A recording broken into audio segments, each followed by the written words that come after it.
2 মাস ধরে যে আমি তোমার হাত খরচ দিচ্ছি না, মাসিক খরচ দিচ্ছি না, তাতে কি তোমার কোনো সমস্যা হচ্ছে না?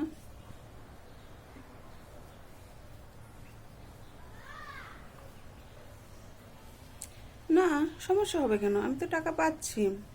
আগে দিতে সরাসরি, এখন একটু ঘুরে আনতে হয়। হুম, কি বলছো তুমি?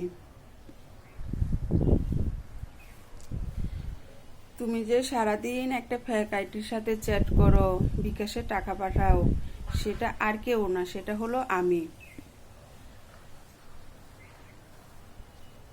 হুম, তুমি জানতে আমি চ্যাট করি, বিকাশে টাকা পাঠাই?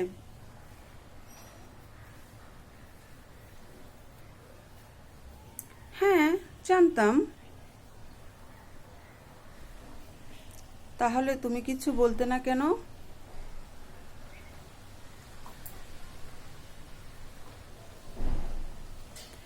আমি তো টাকা পাচ্ছি, তাহলে আমি তোমাকে আর কিছু বলবো কেন?